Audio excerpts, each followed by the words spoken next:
جب میرے نبی کریم صلی اللہ علیہ وسلم نے اس دنیا میں قدم رکھا تو صرف انسان ہی نہیں بلکہ پتھر تک کلمہ پڑھ کر مسلمان ہو گئے۔ پیارے ناظرین، آج میں آپ کو وہ واقعہ سنانے جا رہا ہوں جو صرف ایک ماں کا بیان نہیں بلکہ اللہ کے آخری نبی صلی اللہ علیہ وسلم کی آمد کی نشانیاں ہیں۔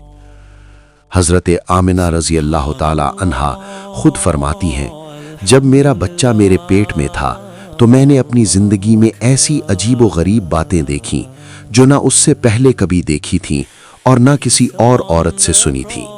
آپ فرماتی ہیں، جب میں اپنے گھر سے باہر نکلتی تو ایک بادل میرے سر پر سایہ کر لیتا۔ سورج کی تپش مجھے بالکل محسوس نہ ہوتی، جیسے قدرت خود میری حفاظت کر رہی ہو۔ اور جب میں زمزم کے کنویں کی طرف جاتی تو راستے کے درخت اپنی شاخیں میرے سامنے جھکا دیتے، یوں محسوس ہوتا جیسے وہ مجھے سلام کر رہے ہوں۔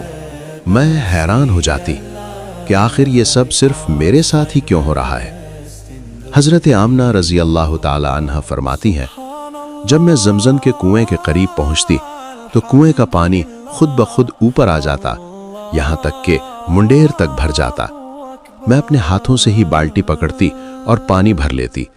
مکہ کی عورتیں مجھے روک لیتی اور کہتی، اے آمنہ، کچھ دیر اور یہیں ٹھہر جاؤ، اگر تم چلی گئیں تو پانی واپس نیچے چلا جائے گا اور ہمیں بڑی مشکل پیش آئے گی۔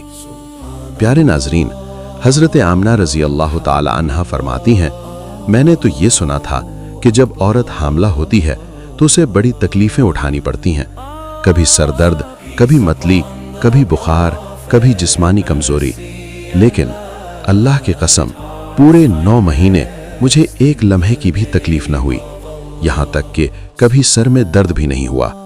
اور پھر وہ خواب، حضرت آمنہ رضی اللہ تعالی عنہا فرماتی ہیں، جب میں رات کو سوتی تو خواب میں دیکھتی کہ میرے جسم سے ایک نور نکلتا ہے جو مشرق سے مغرب تک پوری دنیا کو روشن کر دیتا ہے۔ تب مجھے یقین ہو گیا کہ میرے پیٹ میں پلنے والا بچہ کوئی عام انسان نہیں۔ ایک دن حضور صلی اللہ علیہ وسلم کی دادی نے حضرت عبد المطلب کو اشارے سے بلایا اور کہا، آپ کو معلوم ہے آپ کی بہو آمنہ بہت مہنگا عطر استعمال کرتی ہیں، میں تو پریشان ہو گئی ہوں، آپ ذرا پوچھیں۔ حضرت عبد المطلب نے فرمایا، تم خود کیوں نہیں پوچھ لیتی؟ انہوں نے کہا، جب بھی میں آمنہ کے سامنے جاتی ہوں اس کے نورانی چہرے کو دیکھ کر خاموش ہو جاتی ہوں، ایسی چمک ہے کہ سوال کرنے کی ہمت ہی نہیں پڑتی۔ حضرت عبد المطلب فرماتے ہیں، میں مکہ کا سردار ہوں، لیکن لوگ مجھ سے پوچھتے ہیں، اے عبد المطلب، تمہارے گھر سے یہ خوشبو کہاں سے آتی ہے؟ اور حیرت کی بات یہ ہے، یہ خوشبو وہیں سے آتی ہے جہاں آمنہ جاتی ہیں۔ آخرکار حضرت عبد المطلب نے حضرت آمنہ کو بلایا اور پوچھا، بیٹی، یہ خوشبو کہاں سے آتی ہے؟ یہ سنتے ہی حضرت آمنہ کی آنکھوں سے آنسو بہنے لگے اور فرمایا، ابا جان، میں نے زندگی میں کبھی عطر نہیں لگایا، مجھے تو عطر کی پہچان بھی نہیں۔ پھر اپنے پیٹ پر ہاتھ رکھ کر فرمایا، یہ سب اس آنے والے مہمان کی برکت ہے۔ حضرت عبد المطلب دن رات کعبہ کے غلاف کو پکڑ کر روتے اور دعا کرتے، یا اللہ، میرا بیٹا عبداللہ اس دنیا میں نہیں رہا، لیکن اس کے گھر ایک عظیم بچے کی ولادت ہونے والی ہے، یا اللہ اس بچے کی حفاظت فرما۔ پیارے ناظرین، یہودیوں کی کتاب تورات میں لکھا تھا کہ آخری نبی کی ولادت سے 10 دن پہلے آسمان پر ایک سرخ ستارہ ظاہر ہوگا، اور جب حضور صلی اللہ علیہ وسلم کی ولادت میں 10 دن باقی تھے، وہی سرخ ستارہ آسمان پر نمودار ہو گیا۔ یہودیوں میں کھلبلی مچ گئی، وہ مکہ پہنچے، تحقیق کی اور جان گئے کہ عبد المطلب کا پوتا پیدا ہونے والا ہے۔ وہ چیخ اٹھے، ہائے افسوس، نبوت ہم سے نکل کر مکہ والوں میں چلی گئی۔ پھر وہ مبارک رات آ گئی جس کا انتظار زمین و آسمان کر رہے تھے۔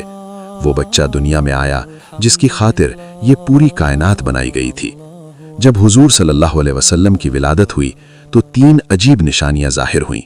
ناف پہلے ہی جدا تھی، کوئی ناپاکی نہ نکلی، اور ختنہ پیدائش سے پہلے ہو چکا تھا۔ پھر میرے نبی صلی اللہ علیہ وسلم سجدے میں چلے گئے اور تقریباً 15 منٹ تک سجدے میں رہے۔ حضرت آمنہ رضی اللہ تعالی عنہا فرماتی ہیں، ایک بادل آیا، میرے بیٹے کو دنیا کی سیر کرائی گئی اور تمام انبیاء کی صفات عطا کی گئیں۔ پھر حضرت عبد المطلب نے خوشی سے اپنے پوتے کا نام رکھا محمد صلی اللہ علیہ وسلم، یعنی وہ جس کی سب سے زیادہ تعریف کی جائے۔ یہی وہ نبی ہیں جن کے لیے چاند 2 ٹکڑے ہوا، سورج کو روکا گیا، بت زمین پر گر پڑے اور فارس کی 1000 سالہ آگ بجھ گئی۔ ایک یہودی عالم نے حضور صلی اللہ علیہ وسلم کی پشت پر مہر نبوت دیکھی اور رو پڑا۔ آخرکار انہوں نے حرام اور مشتبہ کھانا پیش کیا، مگر حضور صلی اللہ علیہ وسلم کے لبوں تک ایک لقمہ بھی نہ پہنچ سکا۔ تب انہیں یقین ہو گیا کہ یہی اللہ کے آخری رسول صلی اللہ علیہ وسلم ہے۔ پیارے ناظرین، اگر یہ واقعہ آپ کے دل کو چھو گیا ہو، اگر میرے نبی کریم صلی اللہ علیہ وسلم کی محبت آپ کے دل میں ذرا سی بھی بڑھ گئی ہو، تو اس ویڈیو کو لائک ضرور کیجئے، اسے اپنے دوستوں اور عزیزوں کے ساتھ شیئر کیجئے اور کامنٹ میں درود پاک ضرور لکھیے۔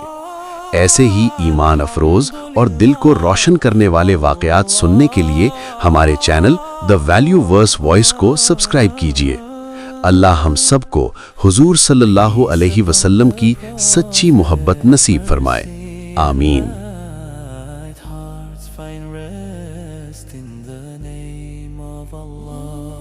Subhanallah, alhamdulillah.